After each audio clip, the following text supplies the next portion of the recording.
महादेव, भारत माता की जय। जैसे कि कल मैंने एक वीडियो डाली और उस पे आप सभी का इतना अधिक समर्थन रहा, मुझे बहुत ही अच्छा लगा।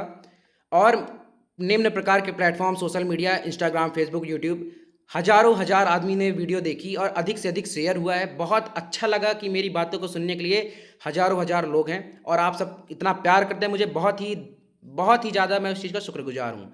मेरा मुद्दा ये है आज का, यूजीसी, जिसका फुल फॉर्म होता है, अगर आप लोग ना जानते हो तो जान लीजिए, यूनिवर्सिटी ग्रांट कमीशन।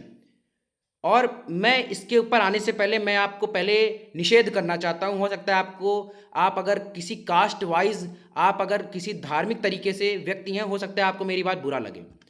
तो मैं एक बात आपको बताता हूँ, किसी भी जाति वर्ण समूह को बिना किसी लाते हुए किसी भी जाति को टारगेट मत करिए।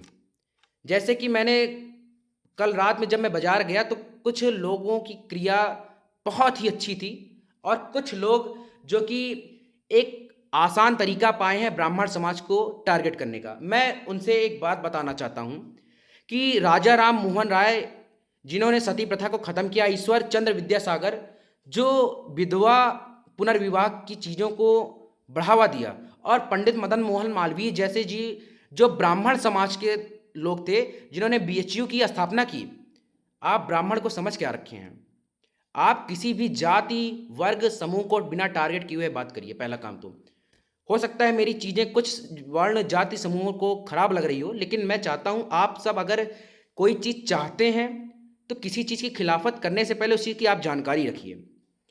अब जैसे मुद्दा ये है यूजीसी का। यूजीसी, एक बात बताइए, किसी भी बच्चों में क्या भेदभाव होना आवश्यक है? बिल्कुल नहीं है। मेरा कहने का सिर्फ एक कथन है, बच्चों में भेदभाव नहीं होना चाहिए। सन 1913 में जब गायकवाड़ राजा ने डॉक्टर भीमराव अंबेडकर जी, जो कि मेरे भी आदर्श रहते हैं, मैं उनको आदर्श मानता हूँ, जिन्होंने समाज को इतना आगे लाने का प्रयत्न किया, उनका कथन था कि समाज में शिक्षा का अधिकार सबको एक बराबर रहे। और मैं उस चीज़ का समर्थन भी करता हूँ कि किसी भी प्रकार से शिक्षा में किसी भी प्रकार का भेदभाव न किया जाए। परंतु नौकरी में ऐसे लोगों को बैठा देना जो योग्य नहीं है, मैं to the point with proof बात करता हूं। मेरे कहने का एक कथन है, मैं एग्जांपल देना चाहता हूं कि टीना डाबी यूपीएससी की टॉपर रही हैं, जिसका फुल फॉर्म होता है यूनियन पब्लिक सर्विस कमीशन, जिनकी माता आईईएस थी, जिसका फुल फॉर्म होता है इंडियन इंजीनियरिंग सर्विस, जो कि इंजीनियरिंग सेक्टर में अधिकारी थी। इनके पिता बीएसएनएल कंपनी में संचार माध्यम में एक अधिकारी के पद पे थे। अब ऐसे लोगों, ऐसे कैंडिडेट को क्या आरक्षण मिलना सही है, वाजिब है? मैं ऐसे ऐसे लोगों को जानता हूं जो सक्षम होने के बावजूद भी कास्ट वाइज वो सिलेक्ट नहीं है, जबकि वो उनसे ज़्यादा योग्य हैं। मैं जानता हूं, कभी किसी को आपको ज़रूरत होगी, आप मेरे पास आइएगा, मैं आपको ऐसे लोगों से मिलवाऊंगा ज़रूर।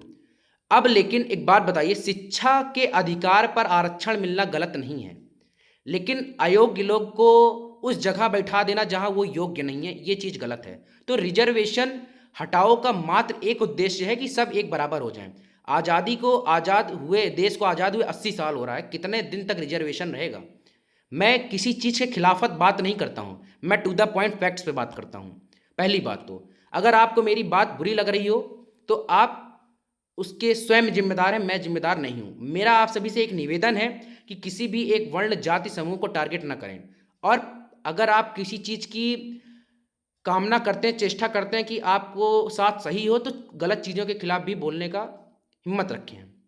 और जो कि मैं हिम्मत रखता हूं, मैं फिर से कहना चाहता हूं कि किसी भी वर्ण समाज को फोकस या टारगेट न किया जाए। और यूजीसी रोल बैक हो, मैं खुलेआम इस चीज़ का समर्थन करता हूं। UGC go back. और मैं चाहता हूं कि आप लोग मेरी बातों के क्रिया पर प्रतिक्रिया अवश्य दें, कमेंट में ज़रूर बताएं क्या मेरी बात सही है कि गलत है। और हो सके तो इस वीडियो को अधिक से अधिक अपने आस पड़ोस, अपने लोगों के पास शेयर जरूर करें। आप सभी को मेरा सत्यम श्रीवास्तव का मेरा कोटि कोटि प्रणाम। भारत माता की जय। हर हर महादेव।